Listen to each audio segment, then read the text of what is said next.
Hello అండి, నమస్తే. ఇప్పుడు మాట్లాడే టాపిక్ వచ్చేసి 2024 పార్లమెంట్ ఎన్నికలు అయిపోయిన తర్వాత 4 రాష్ట్రాలకు అసెంబ్లీ ఎన్నికలు జరిగినాయి. జమ్మూ కాశ్మీర్, యూనియన్ టెరిటరీ, హర్యానా, ఈరోజు రిజల్ట్స్ వచ్చినటువంటి Jharkhand as well as Maharashtra. So ఇక్కడ మీడియా ఎలక్షన్ రిజల్ట్ని ప్రజెంట్ చేసే విధానం ఏదైతే ఉందో, టు బీ హానెస్ట్, ఇది వెరీ అన్ఫెయిర్ అండ్ వెరీ బయాస్డ్గా చేసే ప్రయత్నం అయితే చేసింది. Haryana as well as Jammu Kashmir assembly ఎన్నికలప్పుడే దీన్ని నేను అబ్జర్వ్ చేశాను, ఈ biased nature of news presenting అనేది. So Haryana as well as Jammu Kashmir election result వచ్చిన రోజు కోర్స్ ఎగ్జిట్ పోల్స్ అన్నీ ఒకలా చెప్తే రిజల్ట్ ఇంకోలా వచ్చింది. జమ్మూ కాశ్మీర్లో టఫ్ ఫైట్ ఉంటుందన్నారు. టఫ్ ఫైట్లో కూడా ఇండియా కూటమి గెలుస్తున్నారు. ఇండియా కూటమి గెలిచేసింది అక్కడ. And when it comes to Haryana విషయానికి వచ్చేసరికి ఖచ్చితంగా ఎగ్జిట్ పోల్స్ అన్నీ కాంగ్రెస్ గెలుస్తుందన్నారు. కానీ ఒక్క ఎగ్జిట్ పోల్ కూడా బీజేపీ గెలుస్తుందని చెప్పలా, అక్కడ మొత్తం రివర్స్ అయింది. సో రివర్స్ అయ్యి బీజేపీ గెలిచింది. అయితే ఈ క్రమంలో న్యూస్ ఛానల్స్, మీడియా అంతా న్యూస్ ప్రజెంటింగ్ విధానం ఆ రోజు కూడా నేను నోటీస్ చేశాను. ఎలా ఉందంటే, జమ్మూ కాశ్మీర్ దేశంలో భాగం కానట్టు, జమ్మూ కాశ్మీర్ ఎన్నిక గురించి పెద్దగా ఏ ఛానల్ కూడా చూపించే ప్రయత్నం చేయలే. ఇండియా కూటమి గెలిచింది, ఇండియా కూటమిలో కాంగ్రెస్ లీడింగ్ ప్లేయరు, ఇండియా కూటమి గెలిచిందని న్యూస్లో పెద్దగా చూపించే ప్రయత్నం చేయలే అసలు. ఒక్క హర్యానా చుట్టూ హర్యానా బీజేపీ హ్యాట్రిక్, హర్యానాలో ఫ్యాక్టర్స్ ఏంటి, ఏ ఫ్యాక్టర్స్ వల్ల బీజేపీ గెలిచిందనేసి ఎలక్షన్ రోజు నుంచి, రిజల్ట్ రోజు నుంచి ఒక 2-3 రోజులు మొత్తం హర్యానా సెంట్రిక్గానే నేషనల్ మీడియా మొత్తం కవర్ చేసే ప్రయత్నం చేసింది. For that matter Telugu media కూడా హర్యానా ఎన్నికలకి ఇచ్చిన ప్రాధాన్యత జమ్మూ కాశ్మీర్ ఎన్నికల రిజల్ట్కి అయితే ప్రాధాన్యతనైతే ఇవ్వాల. నేను ఫస్ట్ అక్కడ నా అబ్జర్వేషన్ అది. సరే, ఆ పంద ఏమన్నా మారి ఈరోజు Jharkhand as well as Maharashtra assembly ఎన్నికలు రిలీజ్ అయిన రోజు ఈరోజు ఏమన్నా మీడియా పంద ఏమన్నా మారుద్దా అనుకుంటే, సేమ్ బీజేపీ గెలిచిన మహారాష్ట్రాన్ని ఎక్కువ చూపిస్తా, జార్ఖండ్ ముక్తి మోర్చా, కాంగ్రెస్ పార్టీ, ఆర్జేడీ మిత్రపక్షాలుగా ఉన్నటువంటి ఇండియా బ్లాక్ గెలిచిన జార్ఖండ్ అయితే పెద్ద చూపించే ప్రయత్నమే చేయట్లేదు అసలు. ఇక్కడ కూడా పొద్దున్న లేచిన దగ్గర నుంచి ఏ టీవీ అన్నా చూడండి, ఏ ఛానల్ అన్నా ఓపెన్ చేయండి, మనం మహారాష్ట్ర మహాయుతి బీజేపీ అనే ప్రయత్నం చేస్తున్నారు తప్ప, అరే జార్ఖండ్లో బీజేపీ యొక్క దాష్టికాలన్నింటినీ తట్టుకొని, ఈడీ, సిబిఐ, ఇన్కమ్ ట్యాక్స్ రైడ్లను తట్టుకొని, బీజేపీ అక్రమ కేసులను తట్టుకొని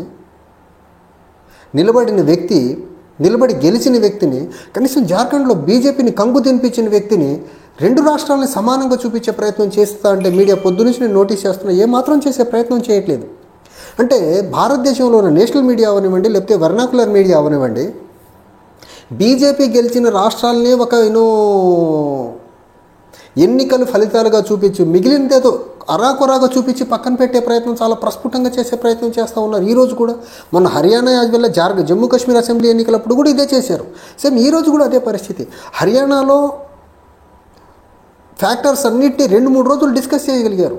సేమ్ ఇప్పుడు మహారాష్ట్రలో కూడా ఈరోజు పొద్దున్న నుంచి మహాయుతి గెలిచింది, ముఖ్యమంత్రి ఎవరనే దాని మీద చర్చ జరుగుతుంది. అక్కడ కాంగ్రెస్ ఓడిపోయే దాని మీద చర్చ జరుగుతుంది. శరద్ పవార్ ఏంటి, బీజేపీ ఏంటి, ఉద్ధవ్ సేన పరిస్థితి ఏంటి, ఇలా రకరకాలుగా మాట్లాడుతున్నారు. కానీ అసలు జార్ఖండ్లో ఏ ఫ్యాక్టర్స్ వల్ల జార్ఖండ్ 2000లో ఏర్పడిన దగ్గర నుంచి ఈ రోజు వరకు కన్సిక్యూటివ్గా ఒక పార్టీ బ్యాక్ టు బ్యాక్ పవర్లో వచ్చిన దాఖలాలు లేవు. ఈ 24 సంవత్సరాల్లో ఫస్ట్ టైం ఆ రికార్డ్ని బ్రేక్ చేసి రెండోసారి అధికార పీఠాన్ని కైవసం చేసుకున్నాడు హేమంత్ సోరెన్ అక్కడ, జార్ఖండ్ ముక్తి మోర్చా అండ్ ఇండియా కూటమి. దాన్ని అసలు కనీసం ఈ మీడియా హైలైట్ చేసే ప్రయత్నం కూడా చేయట్లేదు. బీజేపీ ఎన్నో హోప్స్ పెట్టుకుంది, అక్కడ రకరకాల కేసులతో ఇబ్బంది పెట్టింది హేమంత్ సోరెన్ యొక్క సొంత కుటుంబాన్ని చీల్చింది, వాళ్ళ వదినని కూడా బీజేపీలో జాయిన్ చేసుకున్నారు. హేమంత్ సోరెన్ పార్టీలో ఉన్నటువంటి చంపై సోరెన్ని తీసుకెళ్ళి బీజేపీలో జాయిన్ చేసుకున్నారు. అంటే వర్చువల్ డివిజన్ తీసుకొచ్చారు ట్రైబల్ కమ్యూనిటీలో.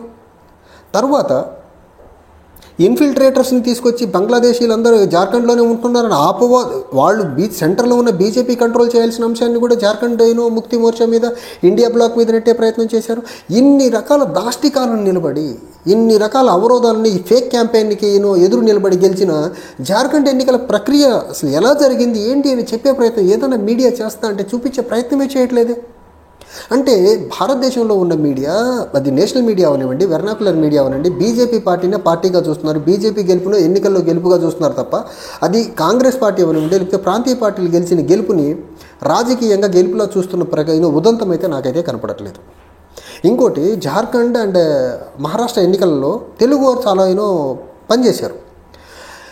మహారాష్ట్రలో 5 నియోజకవర్గాల్లో ప్రచారానికి వెళ్ళిన పవన్ కళ్యాణ్ క్యాంపెయిన్కి వెళ్ళిన అన్ని నియోజకవర్గాలు గెలిచారని చూపిస్తున్నారు. కానీ జార్ఖండ్ ఎన్నికలకి Telangana deputy chief minister Mallu Bhatti Vikramarka గారు జార్ఖండ్ ఎన్నికలకి సూపర్వైజర్గా అబ్జర్వర్గా స్టార్ క్యాంపెయినర్గా ఉన్నారు. అక్కడ గెలిచింది ఒక తెలుగువాడి ప్రతిభను కూడా చూపించే ప్రయత్నం తెలుగు మీడియా చేయలేకపోతుందంటే ఎంత దారుణం ఇది. 2 రోజులు వెళ్ళి 5 నియోజకవర్గాల్లో ప్రచారం చేసిన పవన్ కళ్యాణ్ గారికి ఇచ్చే ఎలివేషన్ 5 నియోజకవర్గాలు అంతే. కానీ మళ్ళీ భట్టి విక్రమార్క గారు ఒక రాష్ట్రానికి స్టార్ క్యాంపెయినర్గా ఉన్నారు, అబ్జర్వర్గా ఉండి అనేక పర్యాయాలు ఈ ఎలక్షన్ నోటిఫికేషన్ వచ్చిన దగ్గర నుంచి ఈ రోజు వరకు అనేక పర్యాయాలు వెళ్ళి పర్యటించి అక్కడ గ్రౌండ్ సిచ్యువేషన్ అసెస్ చేసి కోఆర్డినేట్ చేసుకొని అక్కడ జార్ఖండ్ ముక్తి మోర్చా కాంగ్రెస్ గెలుపులో ప్రధాన భూమికి పోసిన తెలుగు వ్యక్తిని కనీసం కవర్ చేసే ప్రయత్నం కూడా చేయట్లేదు నేషనల్ తెలుగు మీడియా ఈరోజు. కానీ 5 నియోజకవర్గాలు ప్రచారం చేశారు పవన్ కళ్యాణ్ గారు. ఇక్కడ 5 నియోజకవర్గాలు 2 రోజులు. బీజేపీ పార్టీ కూడా కాదు, అక్కడ పార్టీ ప్రభావం కూడా లేదు, జనసేన పార్టీ ప్రజెన్స్ కూడా లేదు అక్కడ. కానీ దాన్ని ఎగ్జాజరేట్ చేసి చూపే ప్రయత్నం చేస్తుంది మీడియా. కానీ భట్టి విక్రమార్క గారు కాంగ్రెస్ పార్టీకి సంబంధించిన వ్యక్తి, కాంగ్రెస్ పార్టీ భాగస్వామిగా ఉన్నటువంటి జార్ఖండ్ ముక్తి మోర్చా ఇండియా బ్లాక్ గెలిచింది అక్కడ. కానీ దాన్ని కనీసం చూపించే ప్రయత్నం కూడా చేయట్లేదంటే భారతదేశంలో మీడియా ఎంత బయాస్డ్గా ఎంత అన్ఫెయిర్గా ఉందో అర్థం చేసుకోండి. ఇప్పుడు 2 రాష్ట్రాల ఎన్నికలకి ఫలితాలు వచ్చినప్పుడు ఏ రాష్ట్రంలో ఏ ప్రాతిపదికన ఏ కూటమి గెలిచిందని చెప్పాలి కదా. ఇక్కడ పవన్ కళ్యాణ్ గారు వెళ్ళి క్యాంపెయిన్ చేసిన 5 స్థానాల్లో గెలిచిందని చెప్పే మీడియా భట్టి విక్రమార్క గారు డిప్యూటీ సీఎం హోదాలో వెళ్ళి ఆయన అక్కడ ఏం పని చేశారు, ఆయన ఎలా గెలిపించారు అక్కడ అనేది కూడా చెప్పే ప్రయత్నం కూడా చేయాలి కదా. అంటే పవన్ కళ్యాణ్ గారికి సినిమా గ్లామర్ ఉందని చూపించే ప్రయత్నం చేస్తున్నారు, భట్టి విక్రమార్క గారికి సినిమా గ్లామర్ లేదని చూపించే ప్రయత్నం చేయట్లేదా. మహారాష్ట్ర పెద్ద రాష్ట్రము, తర్వాత ఫైనాన్షియల్ క్యాపిటల్ బాంబే ఉన్నటువంటి రాష్ట్రం అని చూపించేసి జార్ఖండ్ని చూపించే ట్రైబల్ డామినేటెడ్ స్టేట్ జార్ఖండ్ని చూపించే ఏ రకమైన వివక్ష చూపిస్తున్నారు 2 రాష్ట్రాల మధ్య. ఈరోజు చూపించింది 2 రాష్ట్రాల మధ్య క్లియర్ డిస్పారిటీ ఉంది, క్లియర్ కట్ డిస్పారిటీ ఉంది. మహారాష్ట్రకు ఎన్నికల ఫలితాలకి ఇచ్చే ప్రయారిటీ జార్ఖండ్కి ఇవ్వలేదు. అంతకు ముందు వచ్చిన ఎన్నికల ఫలితాలు ఏవైతే ఉన్నాయో హర్యానాకి ఇచ్చిన ప్రయారిటీ జమ్మూ అండ్ కాశ్మీర్కి ఇవ్వట్లా. ఏంటి మీడియా పోకడలు అసలు. వీళ్ళు సగం చూపించి సగం చూపించకుండా భారతదేశంలో భారత సమాజానికి ఎలాంటి మెసేజ్ ఇచ్చే ప్రయత్నం చేస్తున్నారు వీళ్ళు. అంటే బీజేపీనే గెలుస్తుంది, బీజేపీనే ఉంది, కాంగ్రెస్ ఎక్కడ చెతికిలు పడిపోతుందని చూపించే ప్రయత్నం చేస్తున్నారు తప్ప కాంగ్రెస్ పార్టీ గెలిస్తే కూడా చూపించాలి కదా. కాంగ్రెస్ పార్టీ మిత్రపక్షంగా ఉండొచ్చు, కానీ ఇక్కడ బీజేపీ కూడా మిత్రపక్షం. బీజేపీ ఒంటరిగా పోటీ చేసి గెలవలేదు కదా. బీజేపీ కూడా 2 పార్టీలని 4 ముక్కలు చేసి 2 ముక్కలు తన దగ్గర పెట్టుకొని గెలిచింది కదా మహారాష్ట్రలో. ఇక్కడ మిత్రపక్షమే కదా, బీజేపీ సింగిల్గా గెలిచిన పార్టీ ఏం కాదు కదా. అలానే కాంగ్రెస్ పార్టీ కూడా పొత్తులో ఉండి గెలుస్తామంది జార్ఖండ్ లాంటి రాష్ట్రాల్లో అవనివ్వండి, జమ్మూ కాశ్మీర్లో అవనివ్వండి. మరి అవి కూడా ఈక్వల్గా చూపించాలి కదా. ఏదో ఫైట్ కంప్లీట్గా బీజేపీ వర్సెస్ కాంగ్రెస్ జరిగి బీజేపీ గెలుస్తూ కాంగ్రెస్ ఓడిపోతున్నట్టు చూపించే ప్రయత్నం చేయడం ఎంతవరకు సబబు అది. కేంద్రంలో ఉన్న బీజేపీ అవనివ్వండి, రాష్ట్రాల్లో ఉన్నటువంటి బీజేపీ మిత్రపక్షంగా వెళ్ళే గెలుస్తుంది తప్ప బీజేపీ సింగిల్గా వెళ్ళి గెలుస్తున్న రాష్ట్రాలు తక్కువే కదా. సో ఈ డిస్పారిటీస్ని తగ్గించి ఈ అన్బయాస్డ్ మేనర్లో ఇచ్చే న్యూస్ ప్రజెంటేషన్ని తగ్గించేసి ఫెయిర్ మేనర్లో న్యూస్ మీడియా హౌసెస్ ఏమైనా పనిచేస్తాయని చూస్తూ ఉన్నాను. చూసే ప్రసక్తే కనపడట్లేదు నాకు.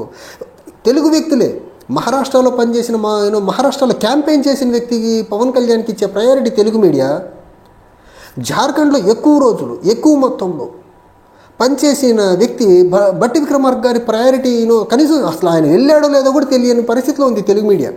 ఎంత దారుణంగా ఉందో చూడండి. అసలు ఈరోజు పొద్దున్న నుంచి ఇప్పుడు వరకు జార్ఖండ్ ముక్తి మోర్చా అంటే కాంగ్రెస్ పార్టీ కలిసి అక్కడ ఇండియా కూటమి గెలిచింది. భట్టి విక్రమార్క గారు అక్కడ పనిచేశారని ఏ ఒక్క మీడియాను చెప్పే ప్రయత్నం చేసిందంటే లేదు. ఇది మన తెలుగు మీడియా పరిస్థితి అవనివ్వండి, నేషనల్ మీడియా పరిస్థితి అవనివ్వండి.